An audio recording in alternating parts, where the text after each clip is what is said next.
Tired of outdated marketing advice aimed at the industrial and manufacturing space? My name is Selim Malouf. Join me and my co-host Chris Carolyn as we deliver candid insights from growth-minded leaders, helping you drive results and tackle modern challenges. Cut through the noise to get no-nonsense expertise. Welcome to the Manufacturing Marketing Show. Sarah Scudder is the CMO at SourceDay and self-proclaimed supply chain nerd. Sarah is a sustainability nut and lover of all things Bradley Cooper. She's been trying to get a dinner date with him for over 3 years. The struggle is real. She's good at loading the dishwasher, but can't keep potted plants alive. Green is her favorite color. Sarah hosts the What the Duck Direct Materials podcast and a monthly Voice of Supply Chain show that features people in supply chain doing extraordinary things. She also hosts monthly manufacturing supply chain woes and women in ERP shows and enjoys speaking about marketing and manufacturing supply chain related topics. Sarah, welcome to the show. Thank you. I am back in Austin and it looks like it's going to be 70 and absolutely beautiful weather today. So much needed change. It was freezing cold when I got in on Sunday. Yes, I feel that being just north of Houston myself. Before we dive in, I'd really got to ask, what the duck? Tell me about that. Yeah, so our co-founders, Tom and Clint, had originally thought about doing a blue as the company color. They had a designer that they were working with that had suggested blue. But then when they went to trade shows and events, they thought, well, everyone has blue, so we need to do something different. So the designer came up with this color green, kind of like an emerald green. Randomly, that's just what they decided because it was unique and different than other things that they saw. And the color green has really started to take off, and we've incorporated that as part of our marketing strategy. Most significantly in creating outfits that our team wears when we go out in public together. So all of the guys have matching green suit coats that are almost our exact color, but when you have a team in full force all wearing that, we also have green shoes, green flashing name tags, and the women have green matching dress outfits. So green has kind of become a thing. I think it's a very low cost way to be remembered for something. So in conjunction with that, we launched a duck as our mascot. And the thought is a rubber duck is normally yellow, but our color's green. So we're going to do the green rubber duck. So we've been able to really create a movement around ducks. And so it's kind of become a thing now. I have people that send us ducks from all over the world throughout the year, in particular around holidays. If you are watching the show, you'll see this is one of the green Thanksgiving ducks that we were sent. But it's really created this fun marketing buzz. And I probably on a weekly basis get people reaching out to me and saying, oh, I saw a duck in this store, or I saw this duck and it made me think of SourceDay. So SourceDay is kind of equated with the duck now in regards to PO collaboration.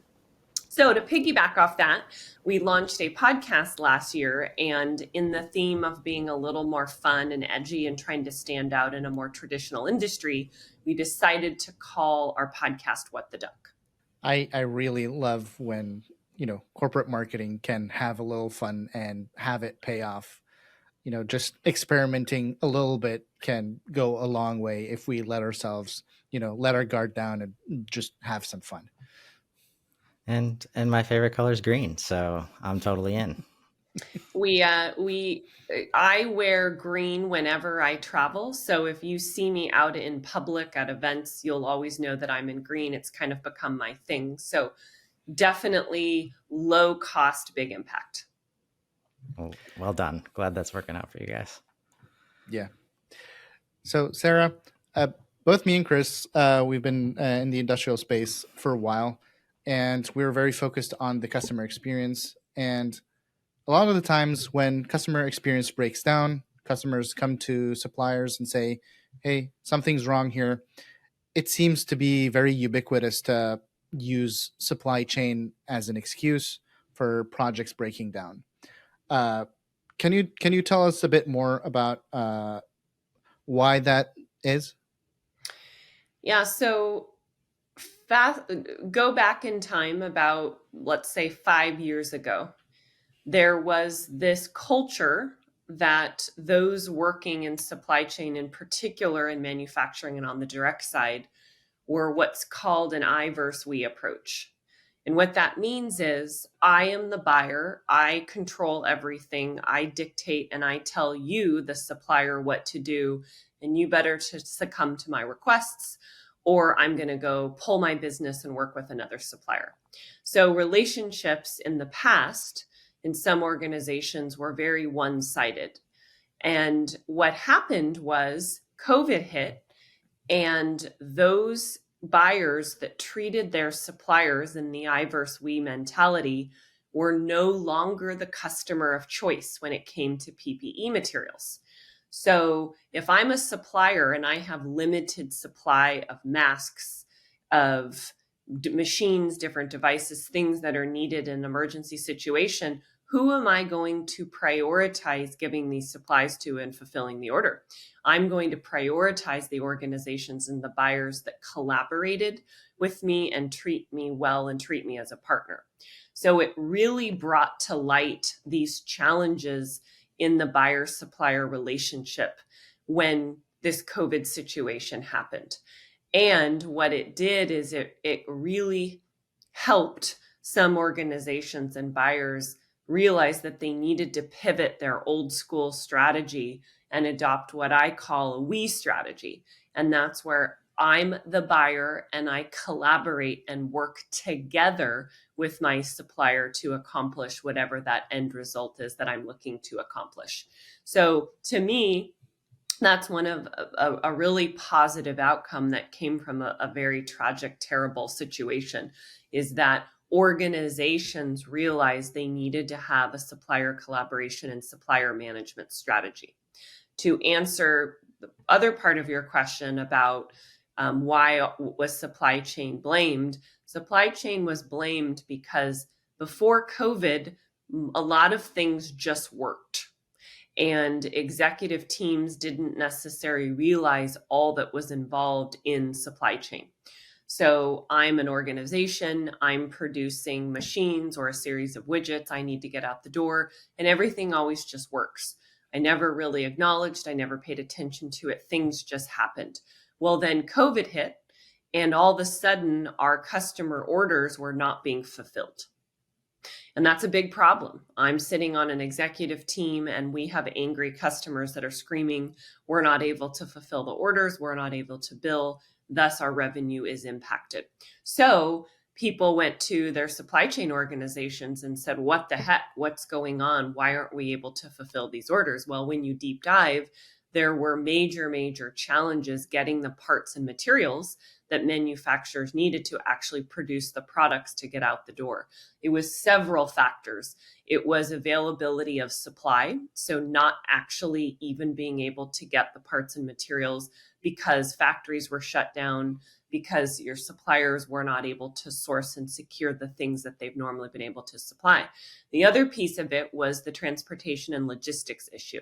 So if I'm buying something from a supplier overseas, and they say, okay, great, my order was shipped on the 10th, and then it's out of their hands, and then the trucking company shuts down, or there's no boats to get your materials across the ocean, or there's no air freight. So sometimes orders were actually fulfilled by the supplier, but then the logistics piece of getting it to you was broken as well. So that was kind of a long-winded answer to your question. Yeah, I think I heard about that California, port being held up like every week for a little bit there, and it was just eye-opening to see like what all the pieces were involved in all this. Yeah, I mean, there delivery. were deliveries sitting at the port, in particular in California, for multiple weeks. One of the other factors then was if a company had perishable products, and hadn't thought that this could be sitting for 5 weeks before I get it. So then once it's actually released and you get material, you can't use it and have to dispose of everything that you actually just received. Yeah. And I remember, because I was with a couple companies that were kind of transitioning through this or understanding how to deal with these challenges. And they were both really proud of their inventory turns and their just-in-time manufacturing. Have you seen, gets to the next question, but before that, have you seen real movement from the just-in-time manufacturing pride and setup, or are companies just trying to figure out different ways to make that possible? Oh, absolutely. Just in time is almost dead. So COVID hit and organizations were not able to fulfill orders. So they started then the stockpiling approach, where they were ordering much more than they needed, storing it in their warehouse. If I'm a small or mid-sized manufacturer, that's a big challenge because it impacts my cash flow. I'm now not being able to invest in people. I'm now not being able to invest in technology because I'm investing in ordering extra goods or parts or materials and having them sit in my warehouse. So just in time basically disappeared off the map once COVID vamped up, and still is kind of non-existent today. I would say organizations now are dealing with, what do we do with excess inventory levels? I think in this holiday season in particular, you'll see mass discounting with people trying to get rid of extra or bulk, inventory. But I don't think most organizations will ever go back to a full just-in-time model. That's good to hear, because I think that's an important piece of being prepared for like a modern customer experience.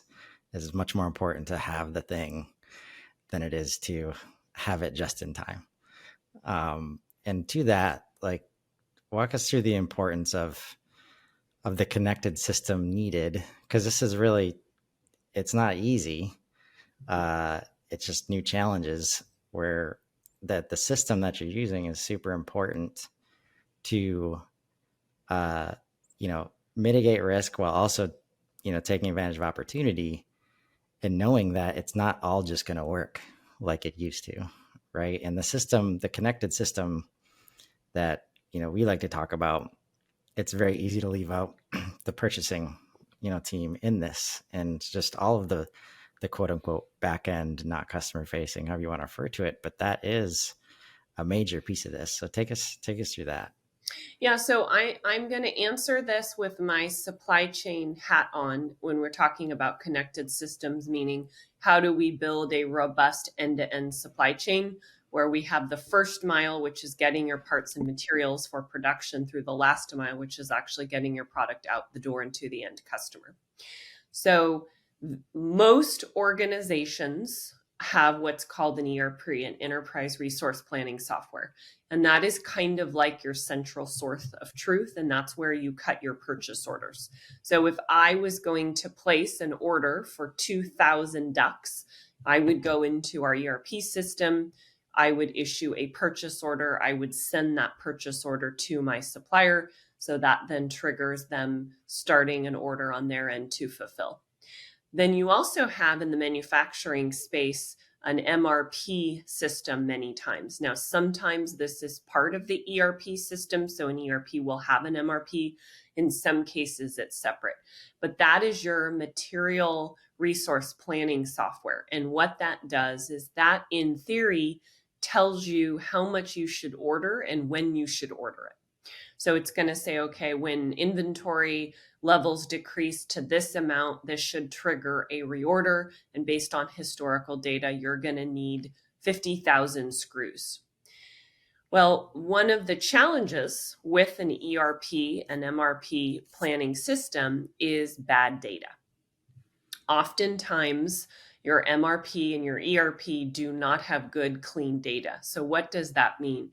It means you are making buying decisions and very important supply planning decisions that have a big impact to your revenue, and you're what's called flying blind. You are using data that you know is not right, but it's the best you have, and so you're hoping for the best. and you're using that to make predictions that you know may not be accurate. So because of this ERP data challenge, organizations are going out and looking for bolt-on or add-on solutions that they can integrate with their ERP and our MRP systems to have better clean data and have more visibility in their supply chain. So they know if there is going to be an issue or a challenge, they know that and can plan and prepare ahead of time versus expecting something to arrive tomorrow, it not arriving, and then shutting down your production line.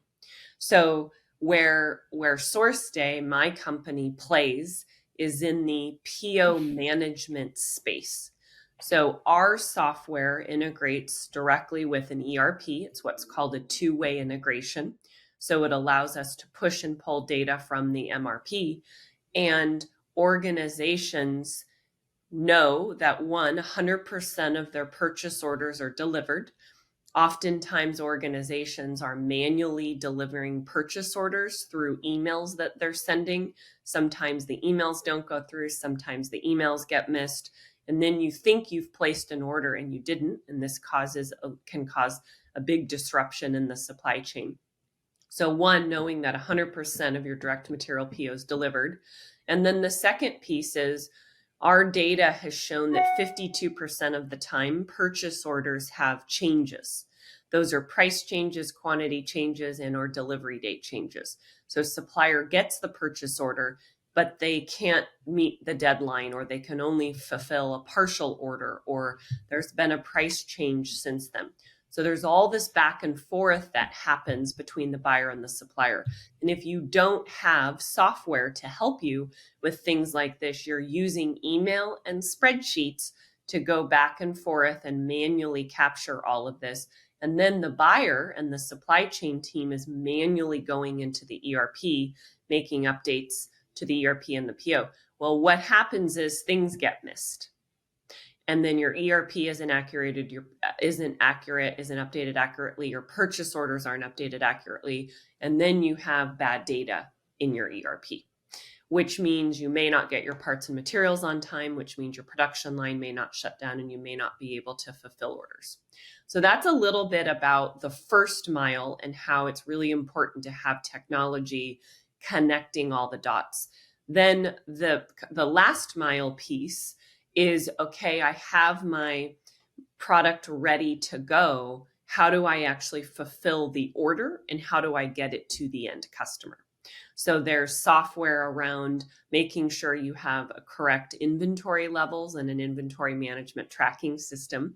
There's software around getting your product actually out the door. And then you have the logistics transportation piece of actually getting the product to the end customer and having confirmation that it was arrived. Man, it seems like bad data plagues every part of every system in business today. We work in doing customer experience, and one of our main challenges is getting people to input the right data, be it in a sales process, be it in a marketing process, and like you've just detailed, be it in a supplier process and purchasing process. So we view technology as a tool to help humans do better work. And when we're building these platforms, especially a customer platform, we find that people do enjoy working in a system, but a lot of suppliers just don't want that. They want you to be in their system. They don't want to join your system. Do you see that in your case? And what have you done to mitigate it? I'm laughing, but I'm not laughing at the same time. So the world that I live in is historically been considered or known as what's called a vendor or supplier portal. And this is where an organization will say, okay, we need to have better relations with our suppliers. We need to better collaborate. We need to better communicate with our suppliers. And we're going to buy or build some sort of supplier or vendor portal.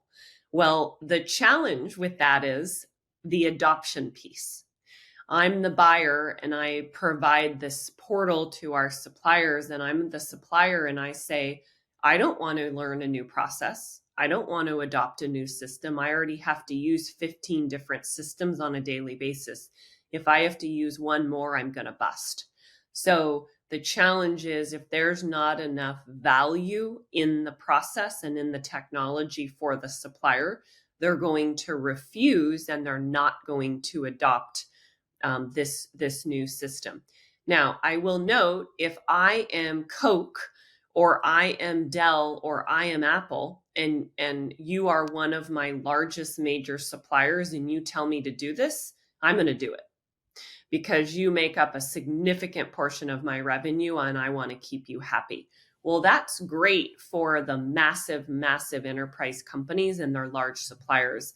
But where it falls short, if I'm a small or mid-sized manufacturer and I am not a customer of choice, or I don't have enough sway with my suppliers to, quote, force them to adopt some new technology. So for us, it was one of the biggest challenges that we faced in our sales process. SourceDay sounds great. We want to deliver 100% of our POs. We want to collaborate with our suppliers in real time, but we're gonna pass because our suppliers will not use it, and our suppliers are not going to adopt another new process or another new system.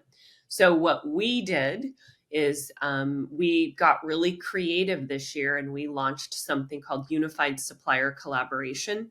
And this allows suppliers to interact with us without ever having to create an account and without ever having to touch or log into our portal. So we allow suppliers to now integrate with us via EDI, so they can interact and send orders back and forth between the buyer and the supplier via EDI. So it's kind of hands-off, touch-free. And or we allow what's called email workflow, where you can send a digital purchase order via email, which is what your supplier may be used to doing. They can click on the email, open up the purchase order, and make their recommended price, quantity, or delivery date changes directly in the email. When they submit those changes, they'll transport back into the portal. So the buyer will get the notices and changes in the portal, but the supplier never has to once log in and interact or engage with the portal. Now, we would argue there's benefit to the supplier to accessing and using the portal, but if there is some hesitation or some adoption issue, we decided to get creative and overcome that. That sounds a lot more usable, and the kind of innovation that I think is needed to solve this issue. For those that might not know what EDI is, can you just break that down for a second? Yeah, so it's an electronic data interface, and it's a way to transport information without having to actually touch it. So example may be, I create a spreadsheet and I send you that spreadsheet. That's me sending you information without manually going in and typing an email and entering all the information in that email. So it's taking a file and automatically transporting it into another system in a very hands-off manner, so you don't have to touch or do anything with the data or with the transfer. Speaking of email, something that comes up almost every day with me and Selim, and I have a much more radical stance in as far as like the channel itself is breaking like more and more every day. Have you guys so the challenge is, we know that there's a vast amount of business users that rely on that almost solely as their communication channel. And because of that, just the email inbox builds every day. We're seeing more and more restriction on spam, and that is, it's impacting the people who are trying to do email the right way as well, right? When random things are going into spam or different folders, or, Google makes a decision to just start filtering things differently. Are you guys seeing that, or what are you doing to mitigate that? It sounds like you have a portal backup. Do you anticipate the movement towards more portal usage as email like continues to like get harder as a channel? Yeah, so email is a huge challenge for us and a huge challenge for anybody working in supply chain, because in some point in your supply chain there's likely an email component still today. Now with AI and new technology, I think we'll see less and less reliance on email. But in our world, working with small and mid-sized manufacturers, email is heavily used. For us, as I mentioned earlier, the biggest challenge with email is not knowing if your purchase orders were actually delivered. So I get my purchase orders from my ERP system. I either go in and manually pull them down, or they're emailed to me from my ERP system. I then am going and manually sending those purchase orders via email to my suppliers. Well, it is very likely, one, that I miss something and I don't even send an email that I should. Or two, I send an email, but I don't know if it was actually delivered and received. So then you're spending time manually following up, doing what we call purchase order acknowledgments, going out and saying, okay, I sent this email 3 days ago, haven't received an acknowledgement, confirming, can you please confirm that you received it? So there's a lot of room for error using email in that fashion. And then you have the data communication between the buyer and the supplier happening via email. One, I'm not sure how safe it is to be communicating confidential information back and forth via email. So if there's a hack or somebody comes in and is pulling data, that's a risk.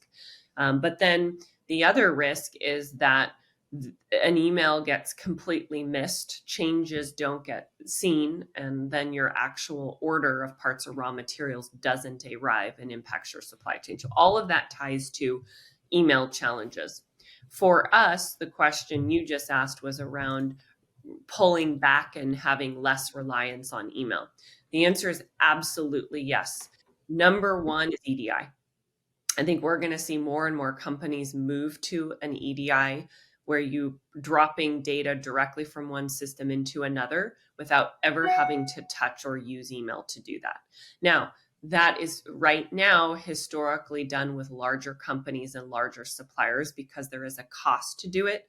And there is a technology component. You have to do some programming and have to have software that's up to speed to be able to do that. But I think EDI will be a huge way that organizations overcome so much reliance on email. And then for us, absolutely, it's the portal usage. It's having people go in and in real time collaborate directly in our software platform versus managing all the communication and changes via email. Awesome. In the last building materials company, one of the gatekeepers from going into shops like Lowe's and Home Depot was exactly an EDI integration, and at that point, that seemed like an insurmountable mountain to scale at the size of the company. So, but everybody understood that it's necessary. So it got prioritized as the number one project for our supply team. Um, I would like to segue a bit more into your marketing work. Here at Conveying Your Message, we lean heavily on content. We adopt a media company mindset, and we advise all of our clients to do the same. You run not one, but two shows. We're really interested on how that has been going for you, and what it takes in an industrial space to first get approval to do shows like this, and second, the resources to allocate to making good content that in the end will drive revenue.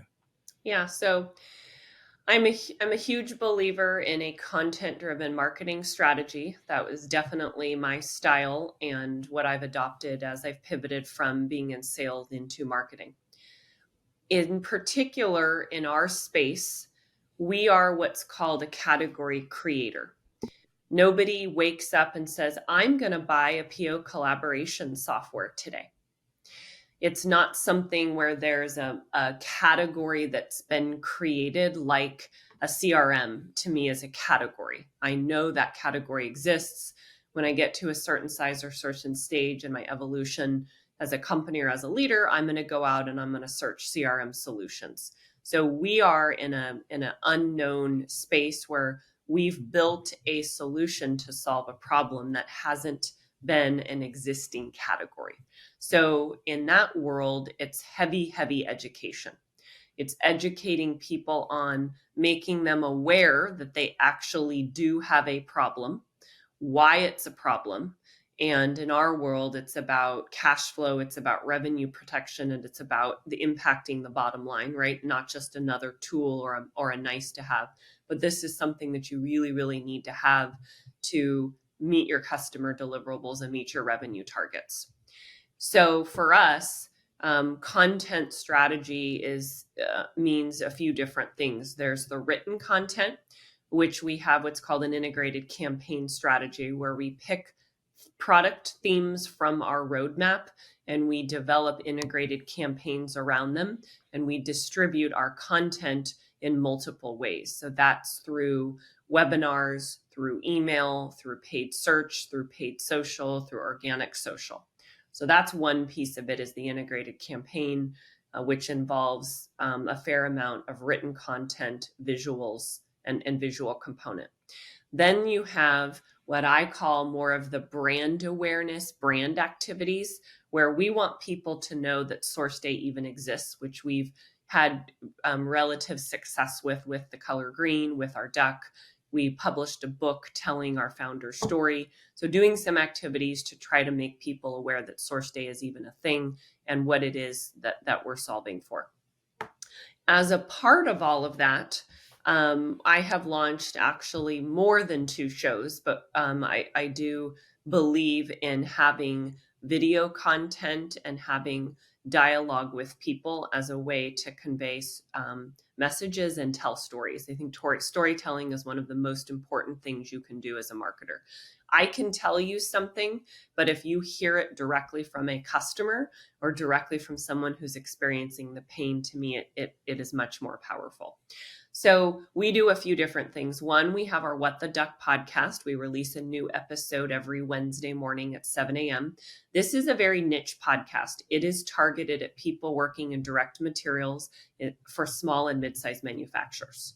So when I was kind of going out and looking at the landscape, I didn't see there was anything great for people in direct materials from a podcast perspective. So that's the first thing. Then under our podcast umbrella, we launched another Ducking Digest, which is a 15-minute news show that I host with somebody named Lindsay Smith, who is a manufacturing expert. He's run small and mid-sized supply chain teams for manufacturers his entire career. Him and I come on every Monday morning to kick off the week, and we talk about one thing for the week that we think is relevant to small and mid-sized manufacturers. So we pick one topic and we dive in. He talks about it as being the expert and living it and sharing stories and examples. I'm kind of there to moderate and keep things moving along. So that's all under the podcast umbrella. Then the other thing we did is went out and surveyed the market and said, okay, where do our buyers go to consume information? And the number one response that we received and still receive, it's always an ongoing research project, is our buyers use LinkedIn more than any other social platform. Now, we have buyers that don't interact or use social media at all, which is crazy to me, but it's the reality of working in manufacturing. But the ones that do overwhelmingly say they use LinkedIn if they are going to use a social platform. So what does that mean for us? It means we've doubled down on LinkedIn. That's our primary focus and our primary social channel. Now, to leverage LinkedIn, we're posting regular and consistent content from our company page. I also spend a pretty fair amount of time on a weekly basis posting as the face and voice of SourceDay. So I have a lot of things that I do from my personal account as well. And then we host 3 different LinkedIn live shows on a monthly basis. So it means that we are having these shows run live on LinkedIn. They also stream live on YouTube and Twitter, just because we can easily do that because we're already streaming it from LinkedIn. And these shows are a women in ERP show. So it's female panels coming on and talking about their experiences working in the ERP space. We have a manufacturing supply chain woes show.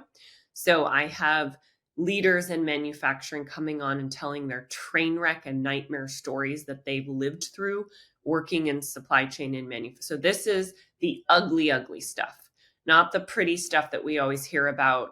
Oh, this was great or this worked out great. It's like, no, there's crap that happens that we have to deal with every single day. And that's what we want to talk about.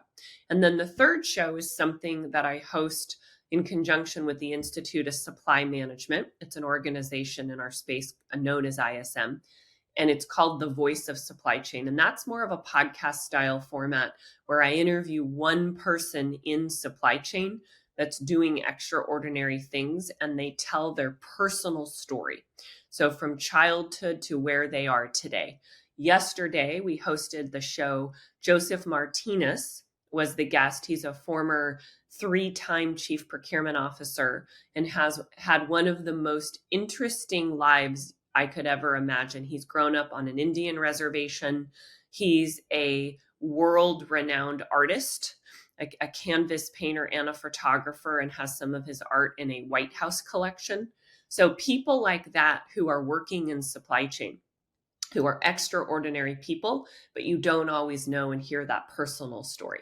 So those are some of the things that we're doing from a content perspective. So one, it's getting SourceDay visibility in front of the people that are coming on our show. And then it gives us content to repurpose throughout the month. So we create video shorts, we can pull clips, we can pull quotes, we can pull useful information from these shows and interviews and distribute them across our different channels. That is so refreshing. It's interesting that the piece about surveying the community, especially manufacturing, it's an easy challenge for the people we've been working with to make, is that like they're not convinced that people go on LinkedIn, are using LinkedIn, are getting their information. Yet we see, all this data and experience it ourselves. Like it's silly not to in some cases. Like it's such a proven, ROI flow if you do it effectively. I think that's the key, is like you can't just go on there and pitch, which is the importance of these shows, right? And so it's super awesome to hear that. To piggyback on that, Chris, I think never assume. If I assumed that I knew my buyer and I went all in on TikTok, and we would probably be losing money and wasting a lot of resources if I didn't do my due diligence and go out and assess and figure out where my buyers are actually going to consume information. So you should always be doing industry research. Never assume. The other point I'll make is don't try to do everything well at once. Especially like our team, we're a small team, including me, we're a team of 4. So we don't have bandwidth to go and crush every single social platform. So pick one thing based on what your research tells you, go all in for 90 days or 6 months, tweak and pivot, assess the data. If it's working, keep going and doing that. Don't try to do 10 or 5 platforms all at once, because you won't do any of them well. And then you're going to say, well, social media didn't work for me. Well, it's because it didn't work because you were doing not the best job on 5 different platforms when you could have invested all your resources on one. Yes, well said. And you mentioned the team of 4. I assume you're talking about your marketing team. Yes? Yeah, so our marketing team, including me, we have a team of 4. We also have 2 rock star interns. We've been able to leverage the university system here in Texas and get really, really high quality interns that work with us throughout the year, which has been a huge help. But technically, we're a team of 4. Right. So knowing that, and knowing that expert education is often required to create valuable content, especially when you're trying to educate a market on new thing that's never existed. I imagine there's usually a requirement to get subject matter experts inside of the organization involved. How have you gone about that? Yeah, so huge believer in having a subject matter expert. If you don't have somebody that knows the space and is helping guide your content, you're likely going to miss the mark, and what you're going to produce is not going to resonate with your buyer, and you're going to be wasting a lot of time and resources. So I'm very lucky in that my co-founders come from manufacturing. So we have experts in-house that have worked and lived in the space. They had the problem that our software solves. So I have internal resources that I can use and rely on. Now, that being said, I don't only rely on them. I have built a network and a community, and I leverage them as much as possible. So we're working, let's say, on our Q2 integrated campaign strategy. I'm going to reach out to my network and say, I'd like to interview 10 people for 30 minutes.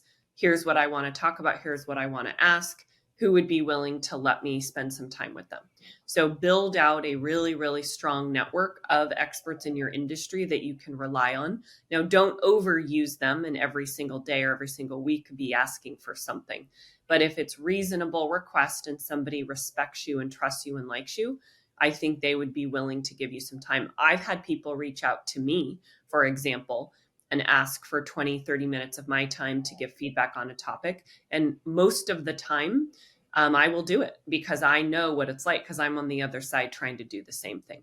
So build out a network, get a list going of people that you can reach out to rely on, and then get some sort of content review committee put together.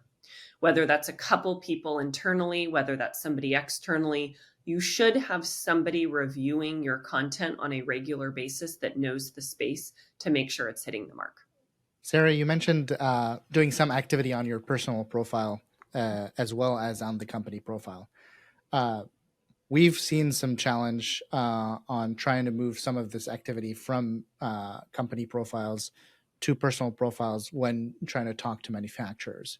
Can you talk me through a bit of how you keep a balance between the two, and how do you decide what goes on your personal profile and what goes on a company channel?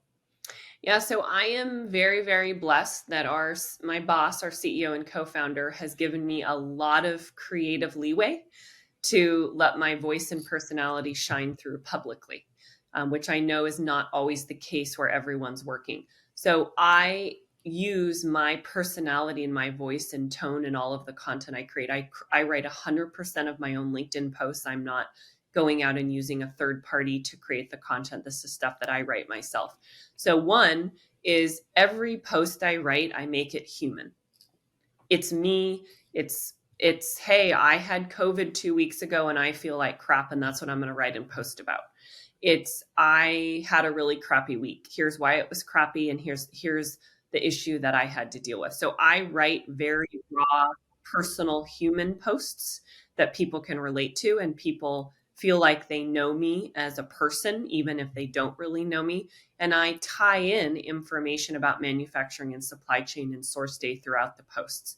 I never, in my opinion, am doing a sales pitch that says SourceDay is the best manufacturing software in the industry and you should buy it. That's not my approach and strategy. So I would argue that if you're posting content on a company page, you should invest more heavily in doing it from personal pages than company pages. Every single test that I have run, personal posts outperform company page posts. People buy from people. They want a face and a voice, and they want a human behind whoever is speaking or talking. So I would argue, to your point, do less on your company page and do more on personal pages. So a couple things. If you are interested in pivoting to this more personal page strategy, pick somebody at your company that's going to be your voice. Pick a subject matter expert, pick your CEO, pick your head of marketing, and have that person kind of be the face on the platform and post regular content.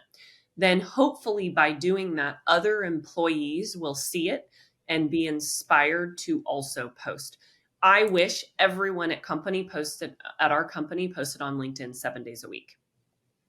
Not going to happen, not realistic. But the hope is that because I post once or twice a day, 7 days a week, yes, I post on the weekends, and yes, Saturday are my top performing posts because people are more chill and they're scrolling and doing stuff on the weekends and they're spending time consuming content.